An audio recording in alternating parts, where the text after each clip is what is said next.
Our yacht was stinking in admin and paperwork, but I found the solution. I used this productivity software called ClickUp to run our yacht like a business. It tracks our tasks, schedules, and documents all in one app. Now, safety drills are logged as a task, crew scheduling is automated, and important docs are stored and searchable. What used to take me 3 days a month now takes me half a day. It's super customizable whether you're selling a yacht or scaling a company. Get our custom yacht management template today when you try ClickUp for free at clickup.com/rich podcast. Hello and welcome to another episode of the Rich as Fuck podcast, the show where we talk about money, life, investing, and all things yachting. Today I'm sitting down with Alex Siegars. He's one of the founders of Yachties Name and Shame on Facebook, and a new development in the pipeline that we'll touch on called Yacht Crew Center. Hailing all the way from Palma with a magnificent mustache. How are you, good sir? I'm doing fantastic, man. Pleasure to meet you. Pleasure to talk to you. How you doing? I know you're 9 hours behind me and probably, probably rainy San Diego right now, right? Actually, the gloom has burnt away. It's pretty nice out there now, and yeah, we've got our first day off in weeks. So I decided to hop on the microphone and catch up on some podcasts. I bet, man. It's nice to talk to you. It's been pretty busy. I'm sure it's been busy for you as well. San Diego is sick, man. We were talking about hiking just recently. There's parts of the PCT, which is just the opposite of the Appalachian Trail, that you can catch a bus to and go do some miles up there. Yeah, man. Yeah, man. It's nice to get in touch. Nice to talk a bit. Been a busy day. Good. It's everything sort of like coming together, it seems. Yeah, man, that's amazing. And yeah, you're right. Like San Diego is epic. It's made a lot of difference in tolerability in yachting, where you're like at the end of a workday, instead of being in Fort Lauderdale having to go for beers somewhere, now it's like, okay, I'm just gonna grab my hiking pack and go hit the trails after work. Like it's such a different environment. It's crazy. That's so epic. It's like that's what I feel about Palma here as well. It's when you get off of work, instead of the usual going to get pissed at Freddy's or the Bimini bar or wherever the heck in Fort Lauderdale, you can actually go do some of your hobbies, go up in the mountains, go rock climbing. Like we were talking about, you just did an ultra marathon in my backcountry, Yeah. the Appalachian Mountains and Grandfather Mountain. But it's like I grew up climbing and hiking and camping all through that area. And by coming here, it's just this little mystery. And it's like all this new different stuff you get to do. And you don't have to be on the piss all the time. Yeah. I mean, I think that's one of the things for us yacht crew members is trying to figure out those hobbies outside of that when the industry pushes that sort of lifestyle so hard. Yeah, you're so right. And I'm glad you're enjoying Palma. That's actually where I started yachting 6, 7 years ago. And I've always kind of seen it as my home away from home. Um, it's good though. It's good for work. It's good for outdoor adventures. And the Spanish know what's up. It's a cool place to be at. Yeah, man, they know how to live life. I've been figuring that out. Definitely different than the United States, but it's got my heart being my first med season and all.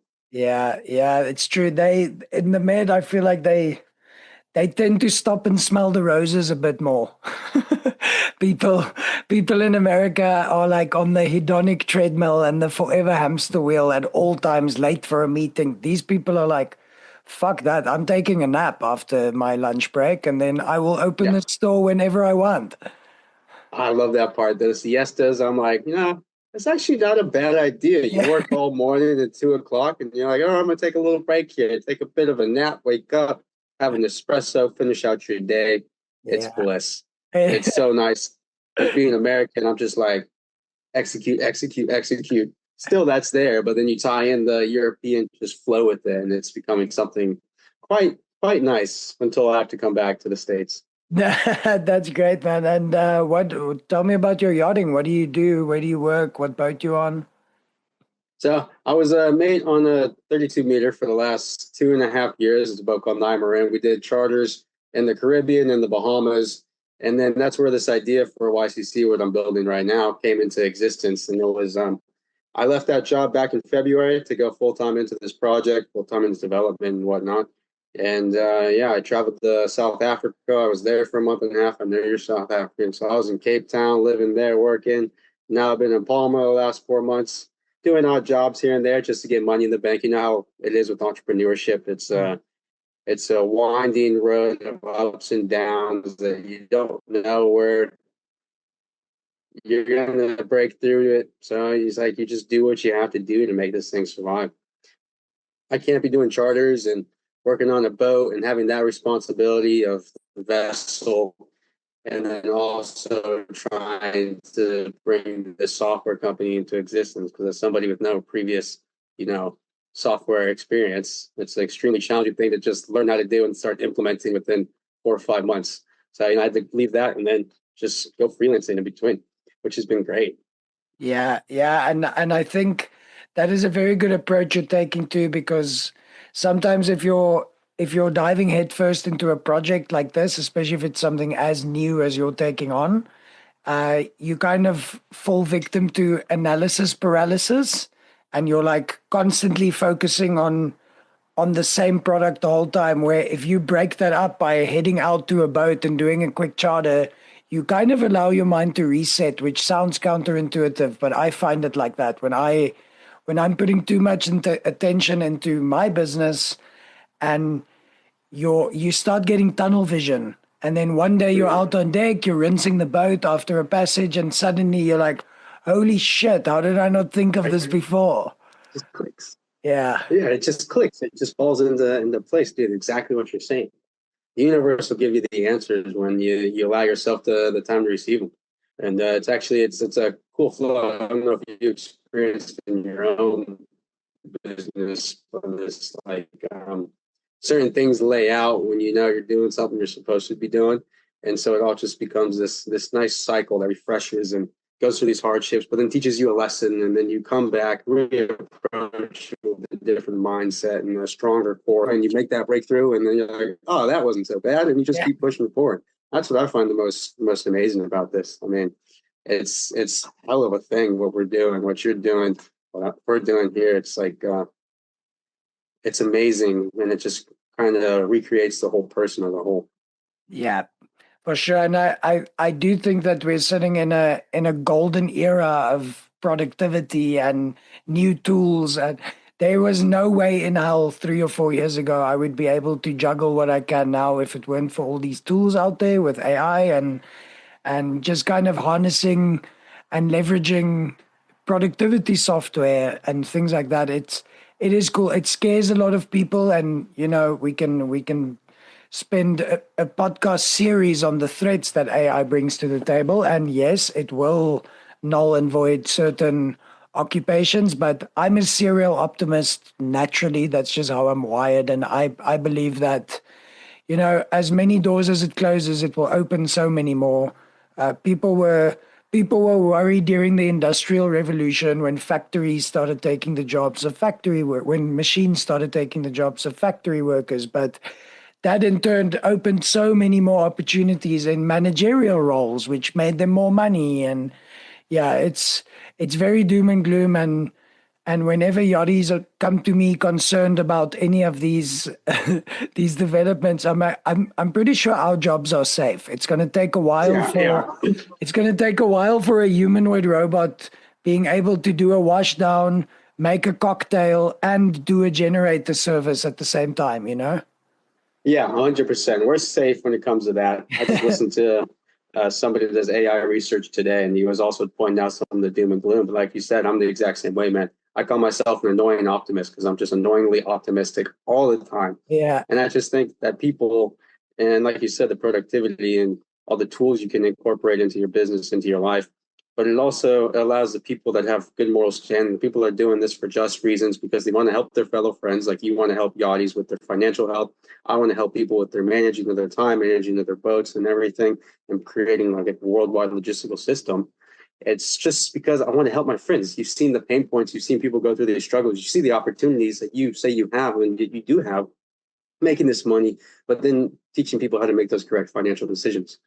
I mean, when I first started, my full goal was to save 80% every single month and then, retire in 15, 20 years. Of course, it was like a childish, uneducated belief, but I thought I could do that. Then you get down to Fort Lauderdale, and then you're just, for the first time, you're hanging out with these new people from South Africa. I'm from North Carolina. I never thought any of my friends would be South African, and now I've just been to South Africa. But it's like, it's insane. And then you wind up just spending money, just going out. It's like, oh, I just dropped off. We're going to go to Nobu. I'm going to take this nice, pretty young lady over to this really nice restaurant, just dropping bags on it, $200, $300, getting the works.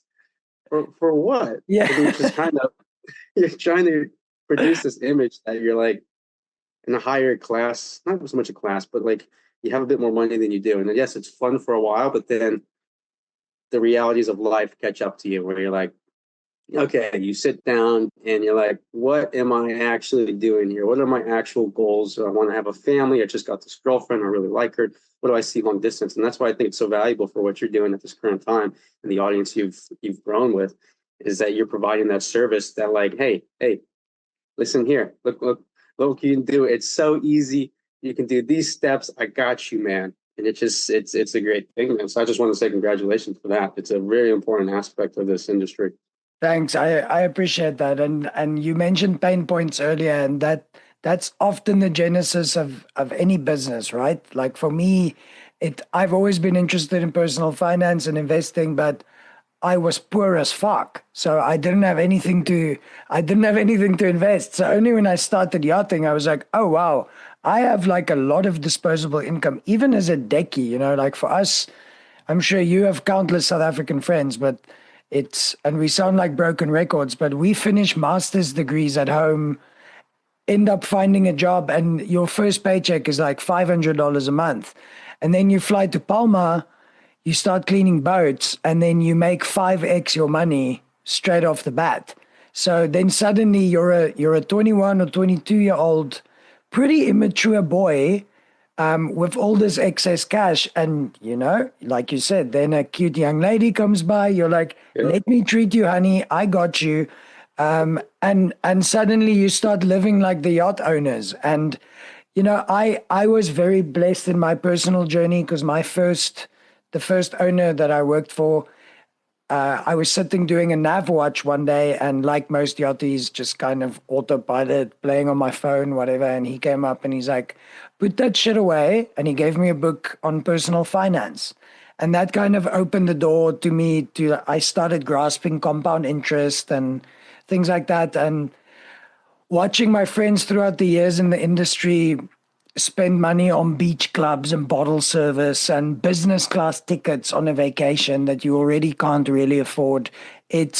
I don't blame yachties because, we get immersed in a world of pure luxury, and human psychology, people always want to keep up with the Joneses. So, and oftentimes that is you compensate by spending more than you are supposed to.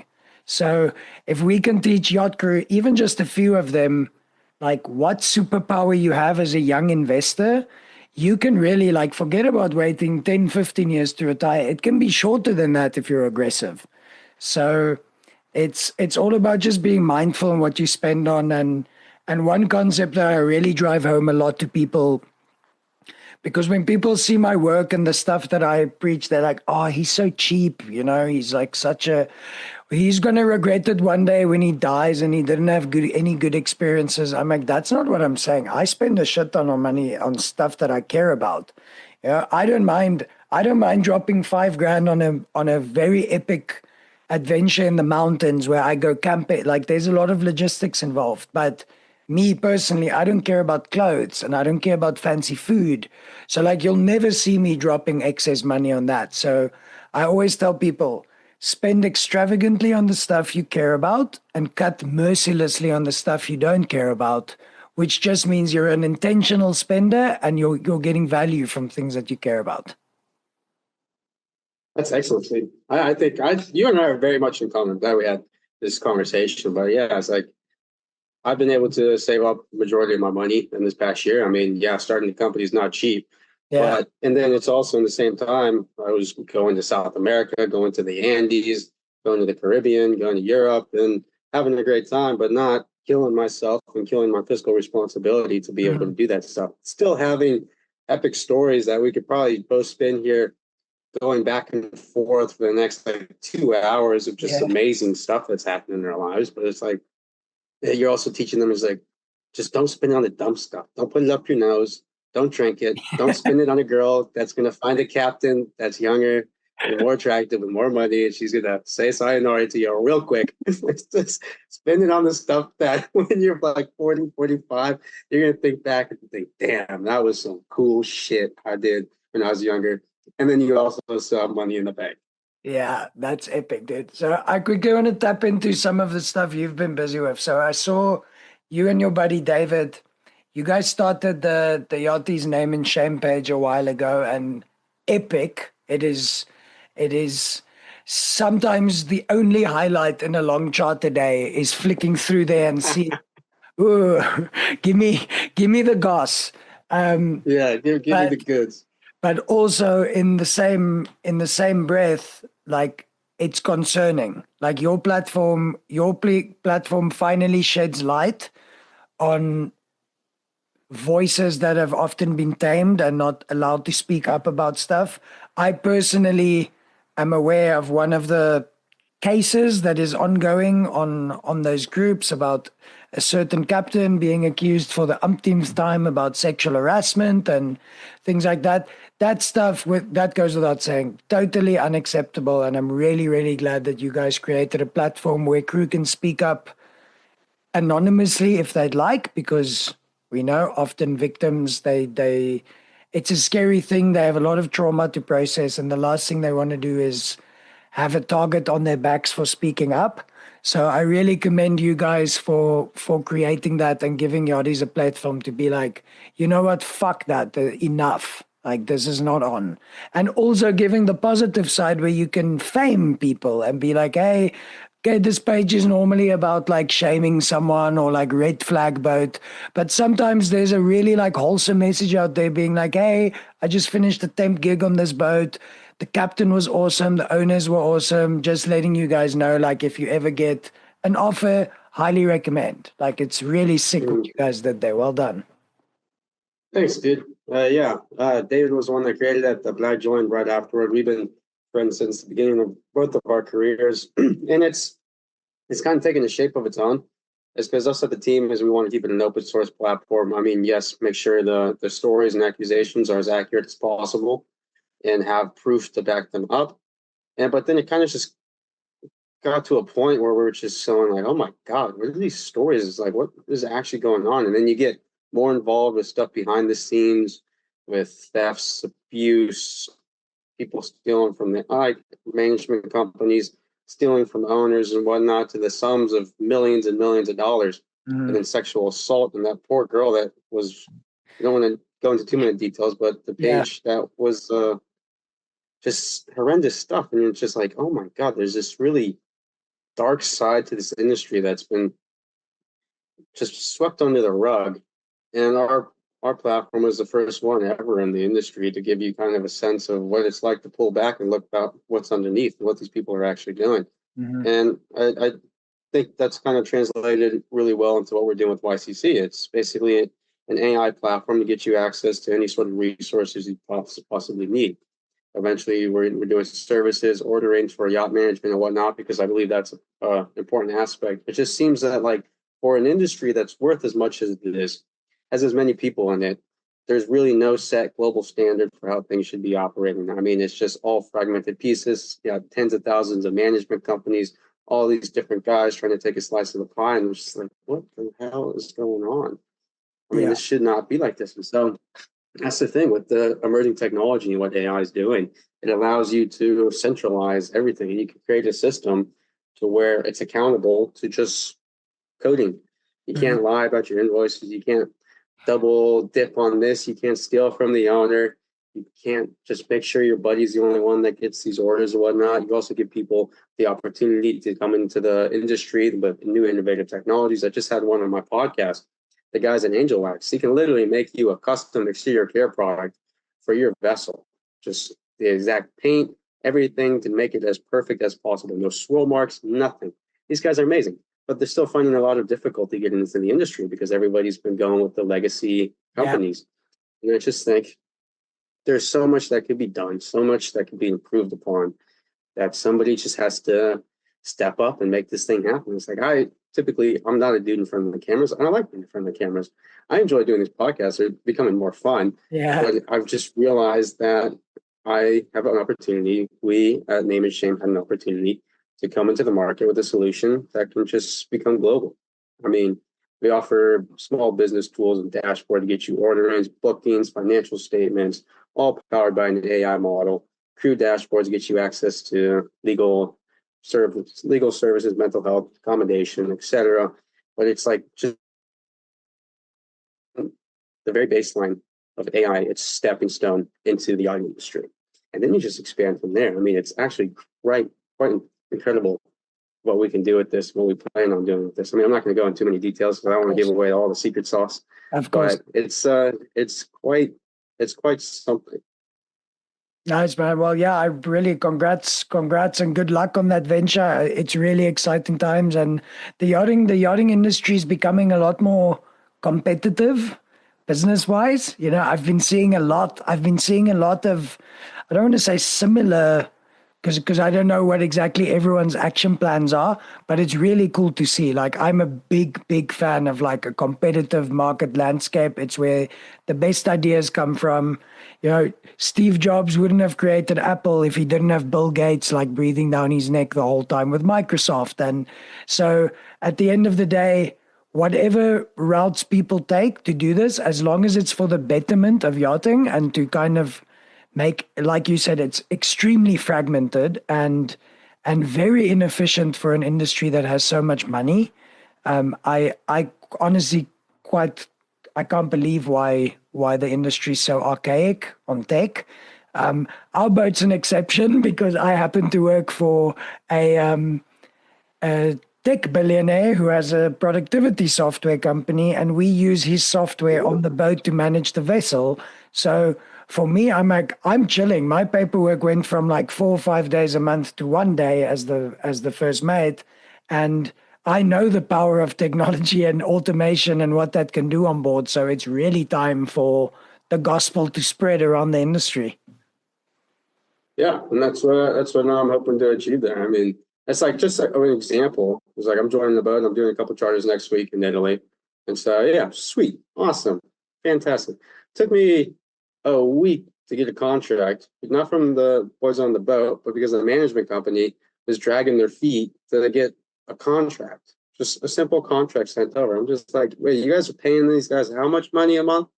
Probably at least $4,000 or $5,000 a month, and we're waiting this long to just get a contract. I mean, that's just processes that can be automated. Yeah. Processes that you can, if you know the data, if you know the specific flag save regulations, you can pop up a MLC contract just like that. Yeah, for sure. It also blows my mind. There's simply too many middlemen, and I actually see a use case like what you mentioned earlier with transparency, with people like embezzling money, people stealing millions of dollars from owners, these management companies, etc. Not blaming anyone in particular, but it's pretty common knowledge to us yachties that they are con artists. And I think if we can move this to something like a transparent blockchain, like a ledger, where you're like, okay, there's no way to hide these transactions. You're like, then suddenly there's going to be a lot more truth coming out. Yeah, and a lot more. And I think something like this, and the competition, new blood in the industry, it also forces people to innovate, to break from their old ways. And if they want to survive, they're going to have to create something or do something differently to better serve their clients, which in the end just helps improve the yachting industry, in my opinion. I mean, these guys, it's basically flushing out the bad people and all the bad stuff we see from Name and Shame by just introducing all these good systems that makes it not a space for them to continue anymore. That's awesome, dude. Well, I'm really looking forward to seeing what you guys are building there. And yeah, for any yachty that it takes on a business, like it's gnarly out there, but it's doable. I think yachting teaches us how to be super flexible, how to be adaptive. You can kind of roll with the punches even when you're in 10 feet swell. So when I find the challenges of sitting in front of the computer and trying to troubleshoot and find a solution to whatever problem or bottleneck I'm facing. I'm like, okay, this isn't too bad because last week we had a fire scare and that was a lot fucking scarier. All in perspective, man. All in perspective. That's it. So obviously my show is more in lines with money. I definitely found my niche in helping Yacht Crew with money. So you personally, what do you think the reason is why yachties are so incredibly terrible with money management? I mean, because we're surrounded by the most fun things in the world. I mean, you're living on a yacht, you're getting off the yacht, just made a few $1,000s in charter tips, you're going out for the evening, and we're going to go to drinks to places where they're close to the yacht, and that's always expensive. And then you have dinner there, you meet, like I said before, you meet a nice girl because, there's a lot of attractive women in the industry and around yachts. And so then you talk to her, you flirt with her, you get a hotel. And then before you know it, by the end of the night, you're spending like $1,000, and then you have to go back to the boat and then just deal with that anxiety all day. And then your buddies come out the next day and they're like, "Oh, let's go do this, let's go do that. We're gonna go on vacation." You don't want to go home, so you're gonna go to Morocco for 2 months, live it up. I mean, there's just too much incentive to not be financially responsible. And I mean, in the beginning, that's fun, but if you move up in the ranks, I mean, you start earning more money. And I think if you just follow the simple advice, if you follow the advice that you give and whatnot, and you just put a portion of it away, you have your fun money, you have your experience money. Yachting's about experiences. I'm not saying don't have those experiences because you go to the most beautiful places in the world and you do things that nobody ever gets a chance to do. But have a portion of that where you're responsible with that. You're putting that away, put it in investments, whatever that is, an index, crypto. For me, I'm a crypto dude. Nice. But yeah, waiting on XRP. She's coming. I see you joined that cult. Interesting. Yeah, I'm full into that. I'm full into that one. Yeah. My buddy just sends me all this stuff on it. But I mean, yeah, just put this stuff away. Do it smart. Index funds, S&P 500, NASDAQ. But have your fun. Yeah, that's true. And that ties back nicely to like what I said earlier about being intentional. And also automation. If you build a system for yourself where you don't think about it, it removes all the human error, all the emotions, all the inevitable stuff that's going to be happening to you.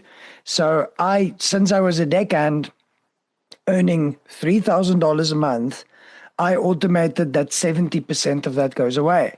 As my paycheck increased, as I climbed through the ranks in yachting, that percentage allocation remained the same because that was already the habit. I kind of see that 70% of what I earn going to future Charl as being a bill, just like paying my rent or paying anything else.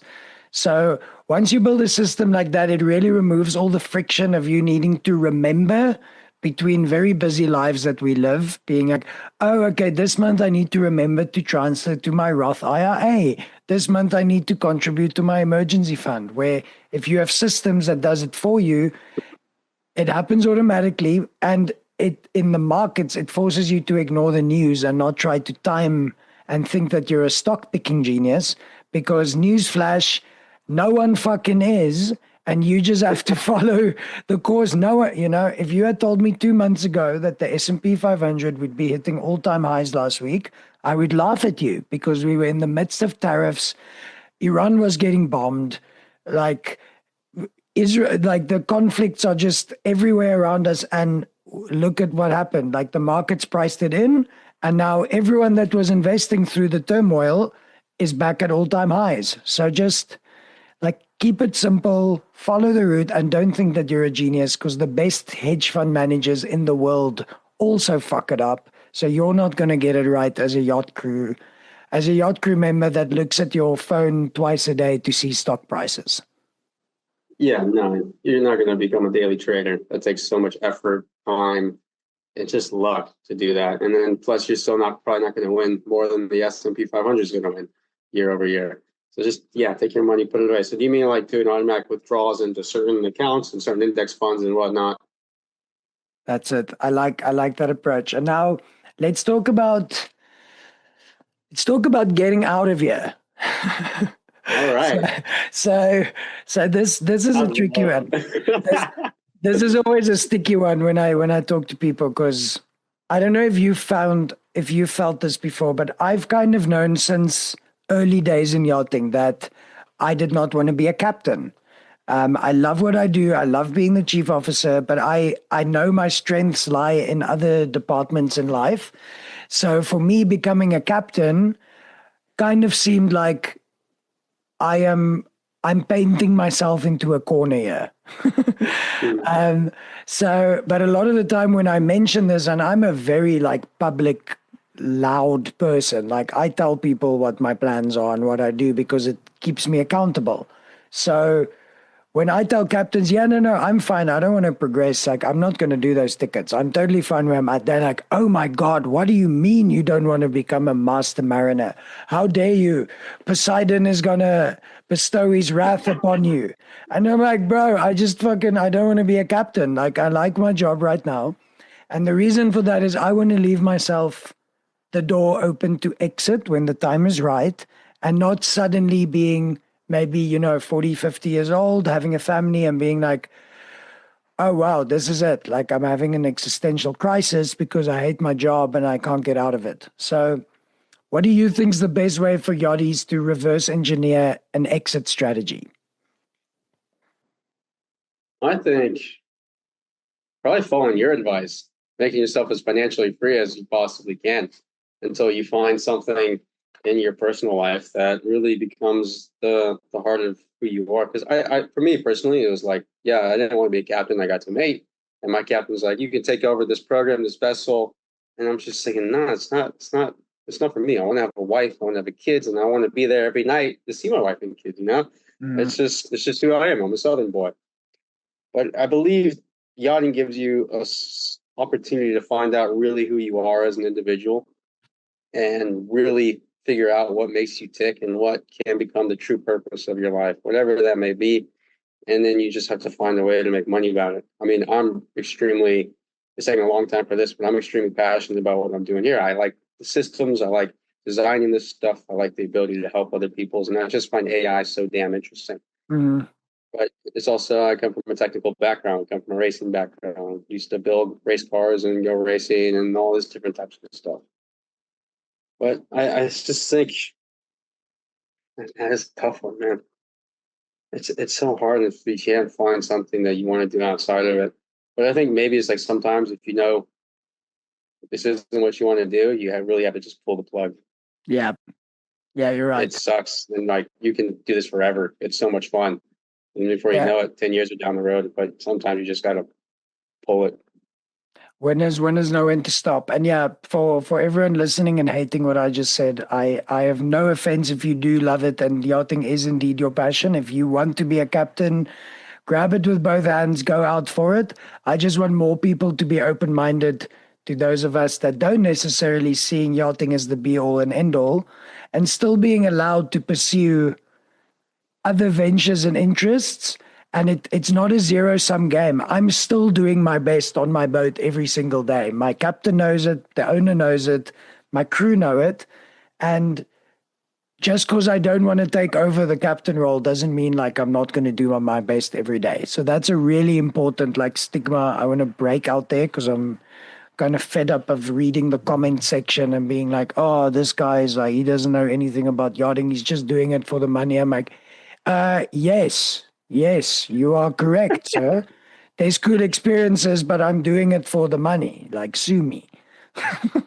Yeah, we're not doing this for free. Yeah, like, I mean, come on. I grew up on, if I read one more resume of, I grew up on the ocean and I'm so passionate about the environment. I'm like, well, if you're passionate about environment, you shouldn't be scrubbing two part on the deck and then letting acid flow in through the scuppers into the ocean. Yeah, yeah. Don't be emptying the wet vac of all the stuff you just sucked up from the villages and put it in the ocean. 'Cause you're extremely environmentally friendly. That's Exactly. the thing. The thing for this industry for me is like there's a whole bunch of egos and stuff in it that doesn't allow you to kind of express who you really are as just an individual, and for people to be okay with that. I mean, get on these bigger boats, and it's crazy. That's why I think name and shame is so important. It gives people the place in the area to speak out about these things, where when you're on board, it's just like a military experience, and you just can't think this way, you can't talk that way, or you might end up hurting somebody whose entire personality is attached to that vessel. Yeah. You're so right. Oh man, I had a really good time with you today. I believe we'll be doing it again. I'm very glad to hear that you are also part of the Yachting International Radio Network. Yeah, man, we've had a few shows. It's been fun. It's actually been really fun. I'm enjoying doing these shows so far. It's a cool process, and shout out to Raya. Thanks for giving us all a platform to chat on. And for those that haven't yet, go like and subscribe to Yachting International Radio on all the channels you listen to your podcast to. Alex, just before we wrap it up, how can people get in touch with you? How can they connect with what you're building? Yeah, sweet. You can find me. The best for all business contacts would be on LinkedIn, Alex Siegars, or on Instagram, Alex Siegars. All right, Yacht Crew Center on both Instagram and LinkedIn. And I look forward to keep showing you guys what we're doing and how we can help improve this industry. I mean, it's cool shit. It's fucking cool shit. We can curse on this one, right? It's called the Rich as Fuck podcast. So. Yeah, it's Rich as Fuck podcast. All right, yeah, man. That's where you can find me. Send me a message. And if not, we'll find each other another time. Awesome, dude. Well, thanks for your time and good luck with your charter season coming up. We'll catch up soon. All right, you too, man. Thank you. If your brand belongs in the heart of the yachting world, this is where it happens. Yachting International Radio reaches over 1 million yachting professionals and enthusiasts every month with 77 million impressions, 220,000 social followers, and 74,000 podcast subscribers. Our hosts are insiders, crew, captains, CEOs, trusted voices shaping the industry. This is targeted, high-impact advertising in a luxury niche. Visit yachtinginternationalradio.com/advertise. Your audience is already listening.